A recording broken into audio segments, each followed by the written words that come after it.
ईर्ष्या, जलन, द्वेष, ये हमारे सबसे बड़े शत्रु हैं। क्यों? क्योंकि हमारे सबसे बड़े शत्रु वो होते हैं जो हमें सबसे अधिक हानि पहुंचाएं, और हमारी सबसे बड़ी हानि होती है समय की हानि।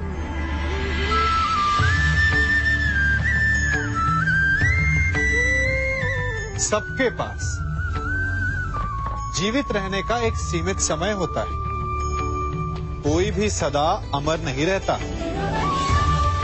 जलन और द्वेष के कारण हम जो समय अपने विकास और प्रगति में लगा सकते थे, वो समय हम उसके विषय में सोचने में लगा देते हैं, जिससे हमें ईर्ष्या है। जलन की अग्नि शत्रु से अधिक स्वयं को जलाती है, तो अपने जीवन को धुआं बना देना क्या उचित है? किसी की प्रगति को देखकर अपने मन में ईर्ष्या और जलन लाने से उचित क्या ये नहीं होगा कि हमारे कारण किसी के होठों पर मुस्कुराहट आए? एक बार अपने मन से जलन को निकाल के तो देखिए, अपने आप को बहुत ऊंचा पाएंगे और समझ में आएगा कि इस ईर्ष्या के कारण हमने क्या क्या खो दिया है।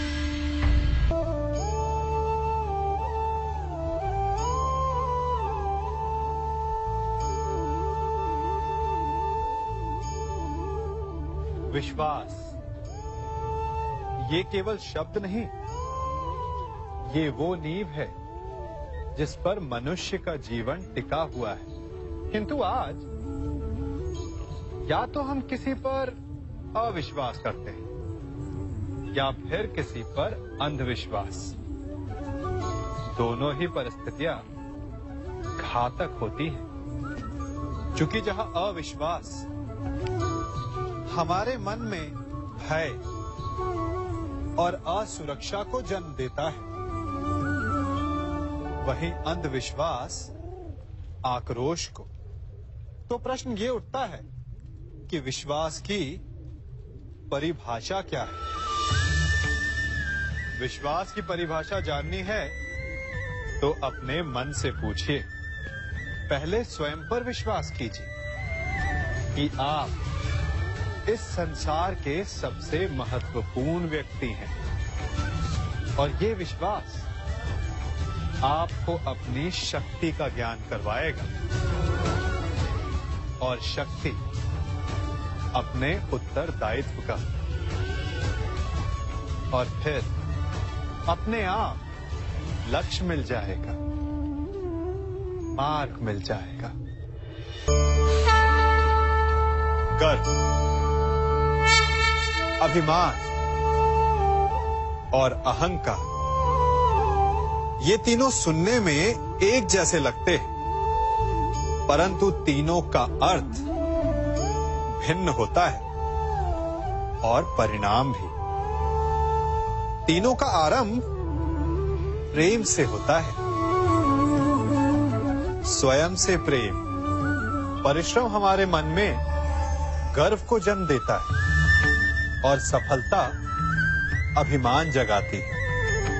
यहां तक ठीक है, परंतु जब ये भावना अहंकार बन जाती है, तब वो समस्या बन जाती है, क्योंकि सबसे बुरा अंत अहंकारी का ही होता है। परंतु मनुष्य के लिए पहेली यही है कि पहचाना कैसे जाए कि अहंकार जग गया है और उसका दमन आवश्यक है। इसका उत्तर मैं नहीं, आपका मन देगा।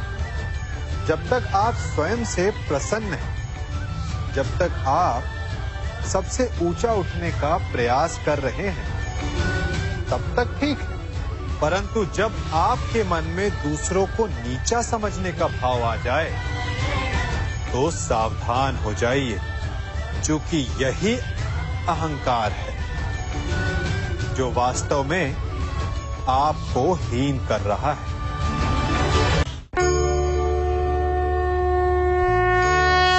मनुष्य का मन स्वभाव से ही चंचल होता है। अब बालकों को देखो, माता पिता कहेंगे कि नदी के पास मत जाना, वन में मत खेलना, तो अवश्य वो वही करेंगे जिसके लिए उन्हें मना किया गया हो। बंधन को तोड़ने का जो रोमांच है वो मनुष्य के मन को सदा ललचाता है, परंतु बंधन और मर्यादा में बड़ा अंतर है। कभी कभी बंधन तोड़ना उचित होता है, परंतु मर्यादा तोड़ना नहीं, चाहे वो प्रेम की हो, शत्रुता की हो या फिर अतिथि की हो। फिर ये प्रश्न उठता है कि मर्यादा है क्या? हमें कैसे भान हो कि किस सीमा को हमें पार नहीं करना चाहिए? जैसा व्यवहार आप किसी दूसरे से अपने लिए चाहते हैं, वास्तविकता में वही आपकी भी मर्यादा है। जो सीमा आप किसी दूसरे को पार नहीं करने देना चाहते, वही सीमा आपकी भी है। जिस दिन से आप अपने मन से ये प्रश्न करना प्रारंभ कर देंगे, तब से ना आपसे कोई मर्यादा भंग होगी, ना ही कोई अपराध होगा। कदाचित इसीलिए कहा जाता है कि जब आपका मन नियंत्रण में हो, तो आपके हृदय के साथ साथ ईश्वर आपके मन में भी वास करता है। जिससे आप अपनी मर्यादा का प्रश्न पूछोगे, तो वो कभी अनुचित उत्तर नहीं देता।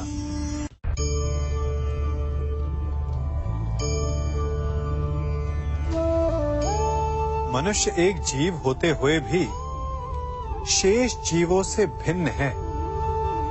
क्यों? कारण मनुष्य जीवन समाप्त होने के पश्चात भी जीना चाहता है, और इसका केवल एक ही मार्ग है, सम्मान। जो मनुष्य के मृत्यु के पश्चात भी जीवित रहता है, उस सम्मान को पाने के लिए मनुष्य वर्षों प्रयास और परिश्रम करता है। और ऐसे में शत्रु के लिए सबसे सरल लक्ष्य बन जाता है आपका सम्मान। हम अपने शत्रु का अपमान करके उसके वर्षों से कमाए सम्मान को छिन्न भिन्न कर देना चाहते हैं, परंतु कर्म करने से पूर्व परिणाम पर एक बार विचार अवश्य कर लीजिएगा। वर्षों से संचित शत्रु के मान को भंग करके आपको संतोष अवश्य मिल सकता है, परंतु वो शत्रु अपने जीवन के शेष हर पल को उस अपमान के प्रति उत्तर में लगा देता है। इसीलिए सावधान रहिए। किसी का अपमान करना स्वयं आपके लिए भी हानिकारक सिद्ध हो सकता है।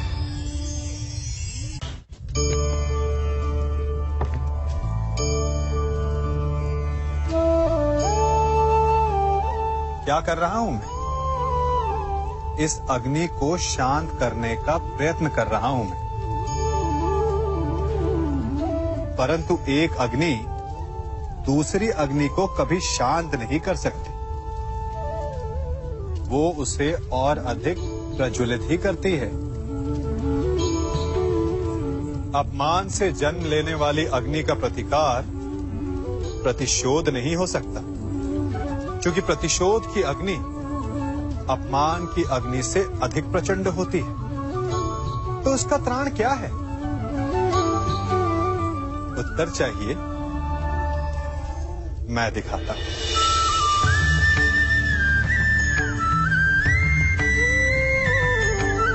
ये लकड़ी है शांति की, ठंडी, गीली।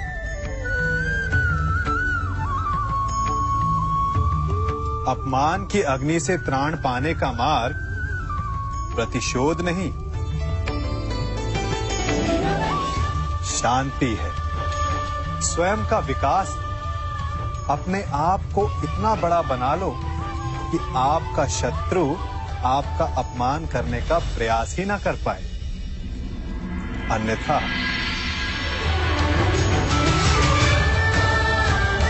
यदि आप प्रतिशोध चाहते हैं, शत्रु भस्म चाहते हैं, तो स्वयं को भी जलना होगा।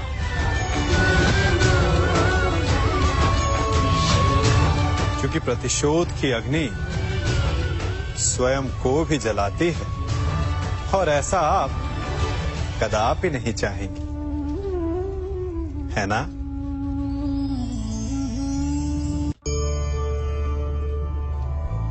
मनुष्य बिना मित्र और मित्रता के सुखपूर्वक नहीं रह सकता। बालक हो या वृद्ध, गृहस्थ हो या गृह त्यागी सन्यासी, कवि हो या योद्धा, बिना मित्रों के किसी का जीवन नहीं चल सकता।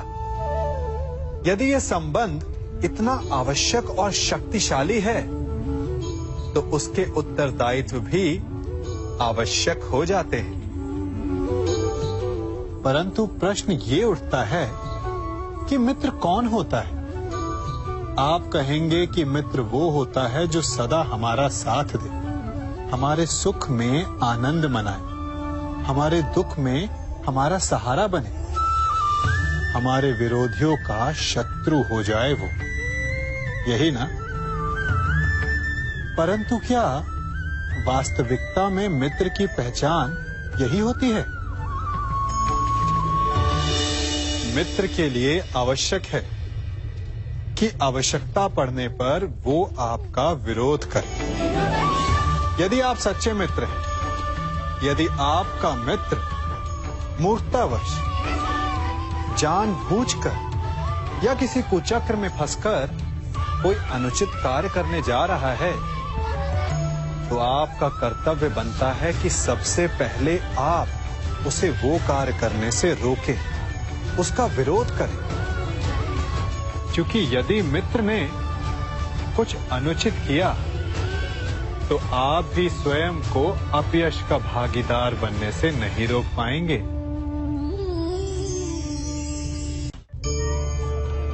कभी किसी के यहाँ अतिथि बनकर गए हो? क्या अपेक्षाएं होती हैं आपकी? कि आपका स्वागत हो, सम्मान हो, यही ना? अवश्य कि आपका सत्कार करने वाला मन से ऐसा कर रहा है, या उसके मन में कोई खोट है? कहीं वो धूर्त तो नहीं?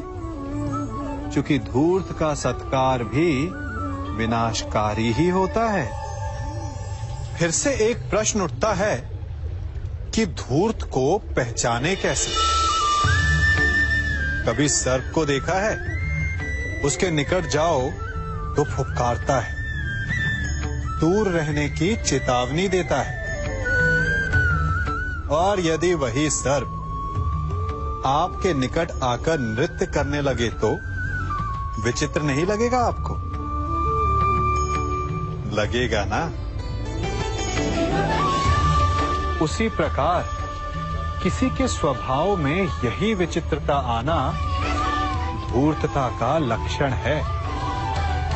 धूर्तता से आपको ठगने वालों का भी सबसे बड़ा लक्षण यही होता है कि वो आपसे अपने स्वभाव के विपरीत व्यवहार करते हैं। जो आपसे अधिक मीठी बातें करे और अत्यधिक विनय दिखाए, तो उससे सावधान हो जाइए। क्योंकि मित्र दिखावा नहीं करते, और अत्यधिक प्रेम का दिखावा करने वाले मित्र नहीं होते। अति विनयम धूर्तस्य लक्षणम।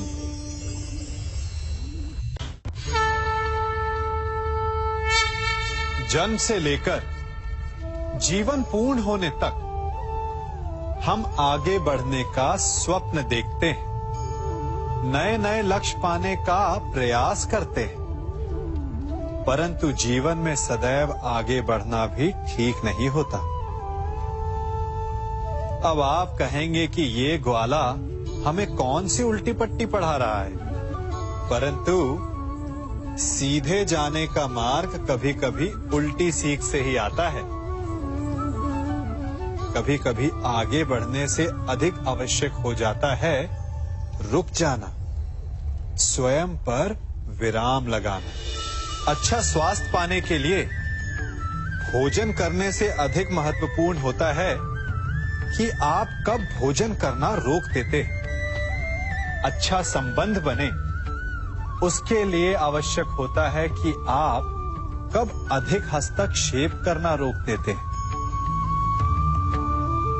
और नाश से बचने के लिए आवश्यक है कि कब आप अपने पग को रोक लेते हैं। तो आगे बढ़ने के विज्ञान में कब रुकना है, ये ज्ञान बहुत ही आवश्यक है, क्योंकि कभी कभी विनाश की गर्द हमसे केवल एक पग आगे होती है और उससे हमें बचा सकते हैं हमारे रुके हुए पग। चाह मनुष्य के जन्म लेते ही उसके मन में जन्म ले लेती है। चाह जीवित रहने की, फिर प्रेम की, फिर आनंद की, फिर सफलता की। परंतु सबकी चाह पूर्ण नहीं होती। हर एक के पास अपनी चाह ना पूरी कर पाने के सैकड़ों कारण होते हैं। अपना लक्ष्य ना पूर्ण कर पाने के सहस्त्र बहाने होते हैं और हम ये जान ही नहीं पाते कि कब हमारी असफलता के कारण हमारे ना प्रयास करने के बहाने बन गए। हम जो चाहते हैं उसे ना पा सकने का कारण ये कभी नहीं होता कि अवरोध बड़ा था। कारण ये होता है कि हमारा प्रयास छोटा था। कभी कुएं से पानी निकाला है तो अवश्य देखा होगा कि कोमल रेशों से बनी हुई रस्सी भी कठोर पाषाण पर अपने निशान छोड़ जाती है और हर बढ़ता निशान उस पाषाण को और दुर्बल बना देता है। उसी प्रकार हमारा हर प्रयास हमें हमारे लक्ष्य के और पास ला सकता है। तो असफलता का कारण बाधा नहीं, प्रयासों की कमी। प्रयास कीजिए, फिर देखिए आप जो लक्ष्य चाहेंगे वो मिल जाएगा। मनुष्य का मन बहुत ही चंचल होता है, इसीलिए कभी कभी कुछ नया कार्य प्रारंभ करने से पूर्व हमारा मन संशय से घिर जाता है और ऐसे समय में हम प्रयास करने से पीछे हट जाते हैं।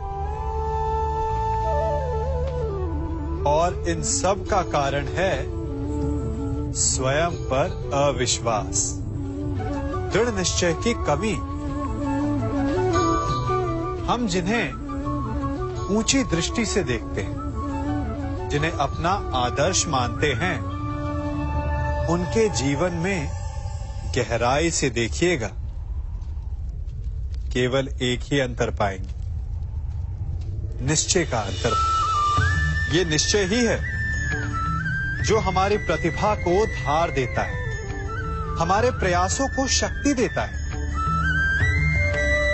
ये निश्चय का अंतर ही तो है कि एक मनुष्य सागर की गहराई में जाकर मोती ले आता है और दूसरा हार मानकर किनारे पर बैठ जाता है। तो हार तब नहीं होती जब आपका प्रतिद्वंदी आपसे जीत जाए। हार तब होती है जब आप ना लड़ने का निश्चय कर लेते हैं। इसीलिए यदि मार्ग बंद हो जाए तो उसे खोलने का प्रयास करो, और यदि मार्ग ना खुला तो भी अपने प्रयासों से नया मार्ग बना लोगे। हमारे जीवन का मूल आधार है करुणा। करुणा क्या है? करुणा दया नहीं, करुणा वो भाव है जिससे हम दूसरे की समस्या को समझते हैं।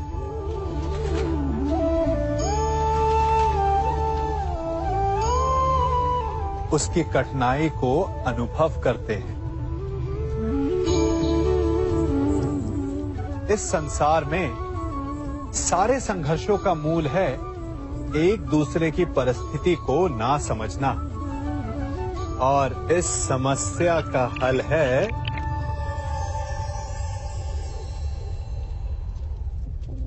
करुणा। करुणा किसी पशु पक्षी के प्रति हो या किसी मनुष्य के प्रति, ये आपके जीवन में कलेश और संघर्ष जैसी भावनाओं को दूर रखती है। और जिस दिन आप दूसरे को करुणा के दृष्टिकोण से देखेंगे, आपको उसकी समस्या समझ आएगी और उसे आपकी, और उस दिन हर संघर्ष का अंत हो जाएगा। परिवर्तन सृष्टि का नियम है, परंतु किसी न किसी कारणवश हम स्थिर हो जाते हैं, परिवर्तन का विरोध करने लगते हैं, और इसलिए हमारे विचार तालाब के ठहरे हुए जल की भांति हो जाते हैं, मैले हो जाते हैं। यदि इस जल की भांति निर्मल रहना है, स्वच्छ रहना है, तो बहना सीखिए, समय के साथ चलना सीखिए, परिवर्तन का स्वागत करना सीखिए।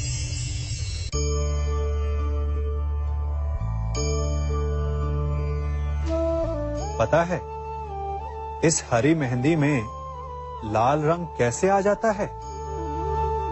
कष्ट सहकर। लाल चटकता रंग चाहिए तो इन मेहंदी के पत्तों को पीसना पड़ता है, बार बार प्रहार करने होते हैं, उसके पश्चात इसे पानी में मिश्रित करना होता है, तब जाकर ये ललनाओं का श्रृंगार बनती है। स्वर्ण के साथ भी यही है, जितना तपता है उतना शुद्ध होता है। और नग तो आप सभी को भाते हैं ना। हीरा भी पहले कोयला होता है, धरा के भीतर का ताप सहकर, उसका दबाव सहकर इसके भीतर ये चमक आती है। आप समझ रहे हैं ना मैं क्या कह रहा हूं? जितना आप कठिनाइयों से जूझेंगे, आपका व्यक्तित्व उतना ही निखरेगा। कठिनाइयों की भट्टी में जितना तपेंगे, आपका चरित्र उतना ही निखरेगा। तो अगली बार जब आपके समक्ष कोई समस्या आए तो घबराइए मत, उससे लड़ जाइए, क्योंकि हर समस्या हमें कुछ नया सिखा कर जाती है।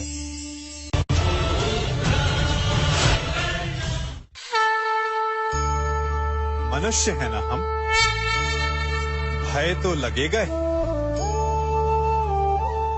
भय धन हानि का हो या मान हानि का, आप भय को बुरा समझते हैं ना?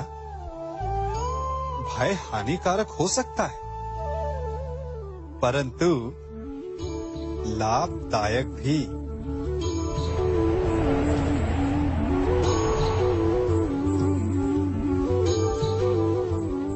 सोचिए, किसी अनुचित कार्य के परिणाम का भय क्या आपको वो कार्य करने से रोक नहीं लेता? रोकता है, परंतु अनुचित कार्य हो जाने के पश्चात उसे संसार के समक्ष ना लाने देने का भय हमें एक के पश्चात दूसरी भूल करने पर विवश करता है।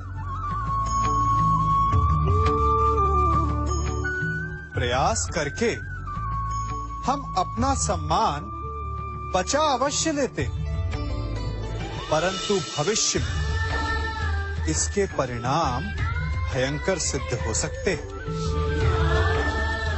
इसीलिए कोई भी कार्य करने से पूर्व उसके परिणाम को जानना जितना आवश्यक होता है, उतना ही आवश्यक होता है कोई भूल हो जाने के पश्चात उसे तुरंत स्वीकार कर लेना।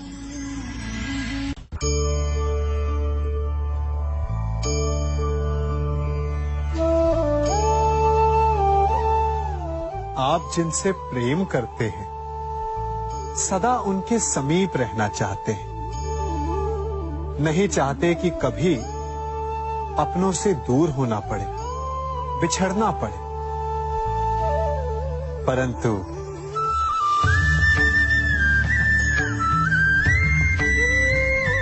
एक समय के पश्चात अपनों से दूर हो जाना उन्नति के लिए आवश्यक है। आप माता पिता हैं ना? यदि आप अपनी संतान के जीवन के हर पग पर उनका मार्गदर्शन करते रहेंगे, तो आपकी संतान स्वयं मार्ग चुनना कैसे सीखेगी? मार्ग के कांटों से स्वयं को बचाना कैसे सीखेगी? इसीलिए एक समय के पश्चात अपनों से बनाई गई दूरी सदा लाभदायक रहती है।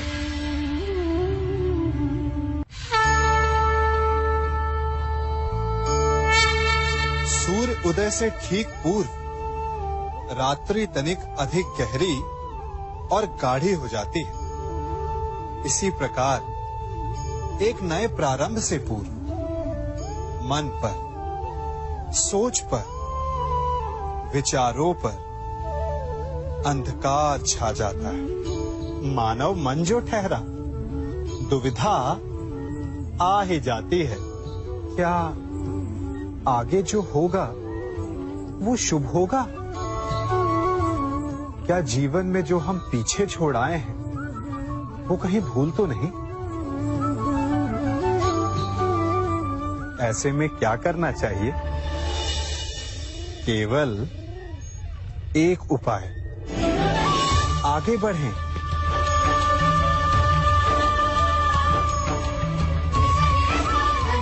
क्योंकि आगे बढ़ने के लिए हमें अपने पांव से उस धरा को ढकेलना पड़ता है जिस पर हम खड़े हैं। जहां मार्ग ना हो वहां लक्ष्य नहीं भूलना चाहिए। बस एक नया मार्ग बनाने का परिश्रम करना चाहिए।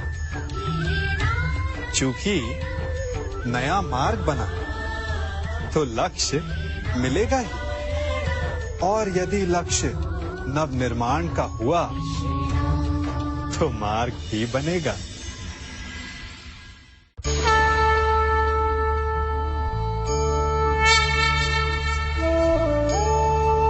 शांति किसे नहीं चाहिए? मानव युद्ध भी शांति के लिए ही करता है, और संधि भी।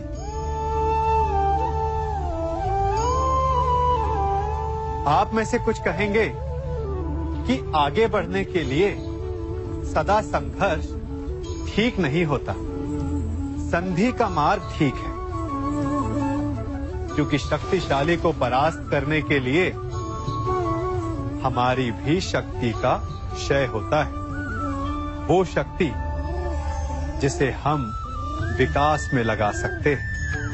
परंतु शक्तिशाली से मित्रता करने से पूर्व क्या ये जान लेना उचित नहीं कि शक्तिशाली का मंतव्य क्या है?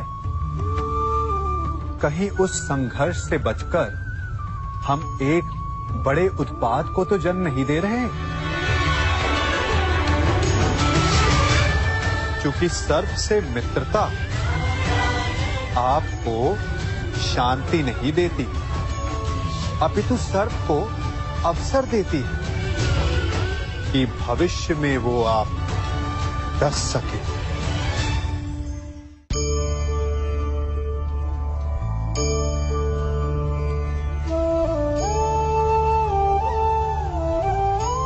गणित भी कैसा महान विषय है ना। ऋण और ऋण मिल जाए तो धन बन जाते हैं। परंतु अंक गणित और जीवन के गणित में बड़ा अंतर है। बुरे से बुरा मिल जाए तो कभी अच्छा सिद्ध नहीं हो सकता। यदि दो बुरे संधि कर तो वो अधिक भयंकर सिद्ध होते हैं। ऐसे में उनकी मित्रता का, उनकी संधि का विच्छेद आवश्यक है, चाहे वो किसी भी भांति हो।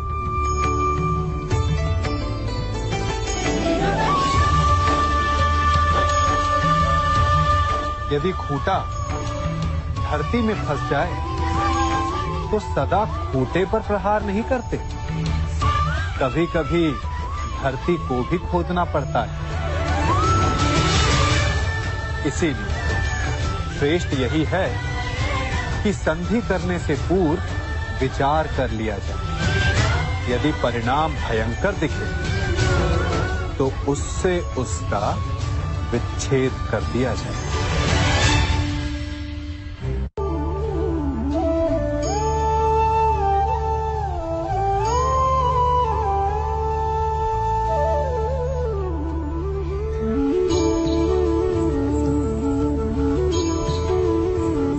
कर्म हमारे जीवन का एक अभिन्न भाग है। कर्म सभी करते हैं, परंतु क्या कर्म करने से पूर्व एक बार विचार करते हैं? क्या सोचते हैं कि प्रत्येक क्रिया की प्रतिक्रिया अवश्य होगी और वो किसी और कर्म, किसी और फल को जन्म देगी?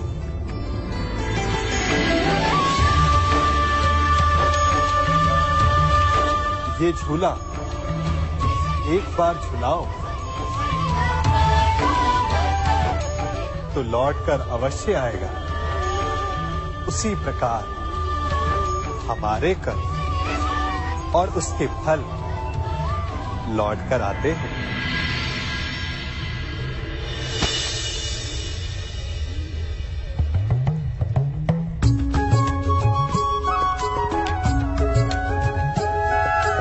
फल से स्मरण हुआ, इस वृक्ष के आम बड़े मीठे हैं।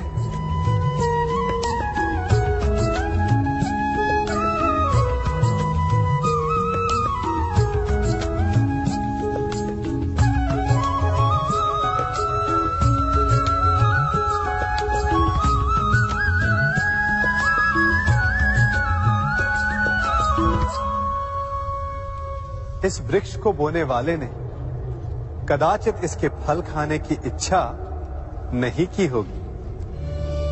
यदि की हो भी तो आवश्यक नहीं कि उसने इसके फल खाए हों, परंतु मैं खा रहा हूं। वर्षों पहले किसी ने यहां आम बोए। यदि वो कांटे बोता तो कदाचित वो पांव में चुभते।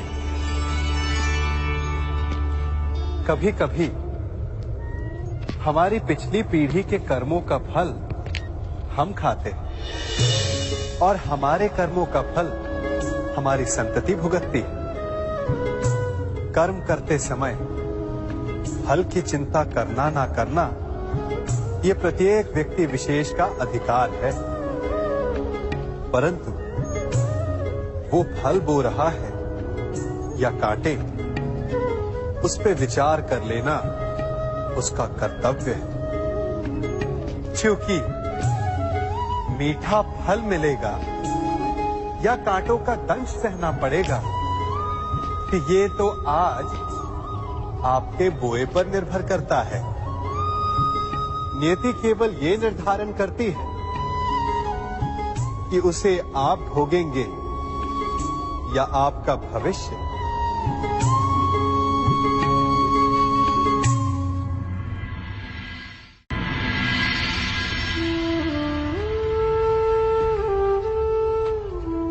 हम सबके मार्ग में कभी ना कभी दुविधा आती है।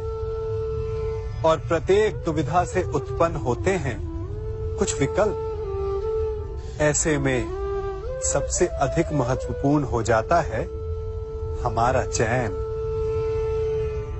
हम कैसा भोजन चुनते हैं उससे हमारा शरीर निर्धारित होता है। हम कैसे वस्त्र चुनते हैं उससे हमारा व्यक्तित्व प्रदर्शित होता है। हम कैसे वाहन पर चढ़ते हैं उससे हमारी यात्रा की सुगमता निर्धारित होती है।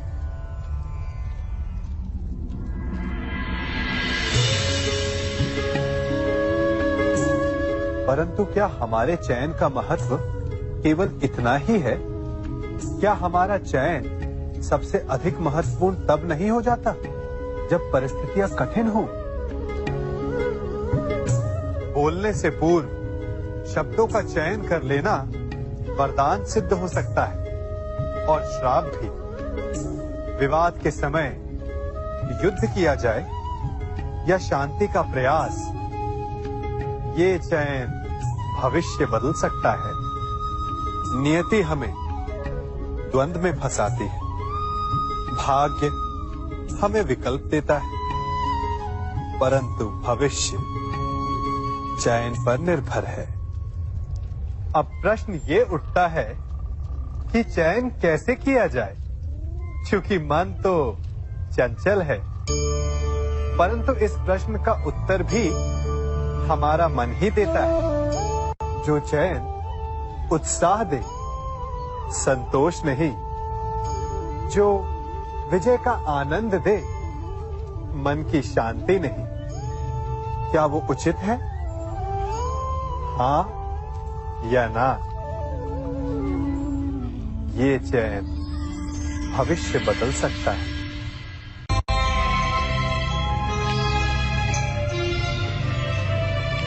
समय सर्वशक्तिशाली है, परंतु सत्य उससे भी अधिक बलवान। हम सब कभी न कभी, कहीं न कहीं, किसी न किसी भय से सत्य को छुपाने का प्रयास करते हैं, और यही कहीं न कहीं सबसे बड़ा अधर्म हो जाता है। जिस प्रकार ज्वालामुखी अंततः भूमि का बंधन तोड़कर बाहर आ जाता है, उसी प्रकार सत्य भी एक दिन सामने आ ही जाता है। चूंकि नियति सत्य को समक्ष लाने का मार्ग ढूंढ ही लेती है।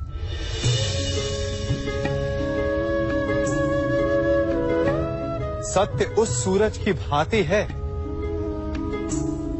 जिसे असत्य के घने मेघ ढक नहीं सकते। नियति नामक वायु असत्य के घने मेघ को हटा के सत्य के सूरज को प्रकाशित कर ही देती है।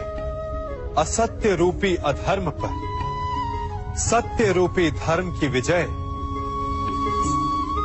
निश्चित है।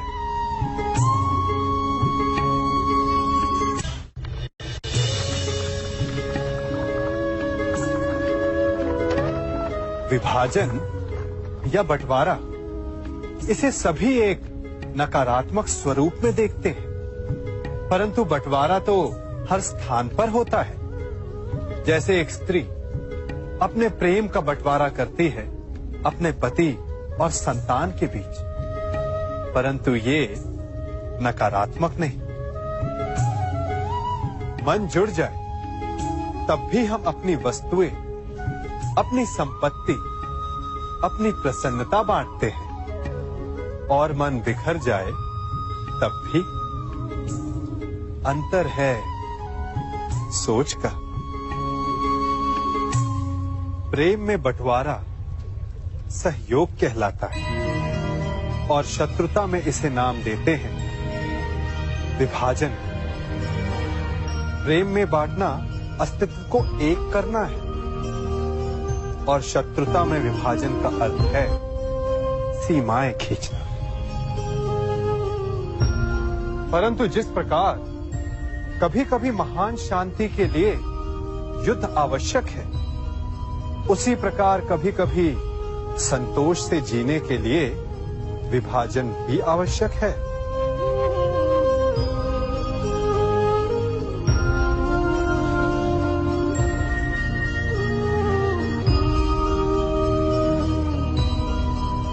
इस पात्र को देख रहे हैं, इसमें दरार आ गई है। अच्छा होगा कि इसके पकने से पूर्व इसे किसी और पात्र में ढाल दिया जाए।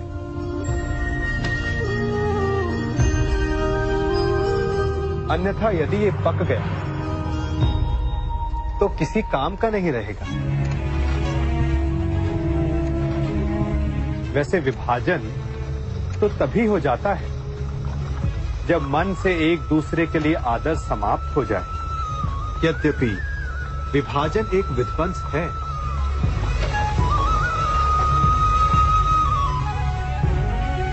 परंतु नव निर्माण के लिए कभी कभी इसकी आवश्यकता होती है।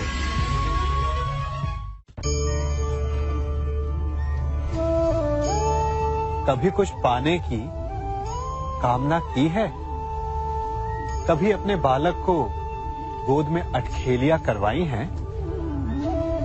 इन सब भाव में आधार एक ही है, मोह। कुछ लोग कहते हैं कि मोह बंधन है, अवगुण है, परंतु नहीं।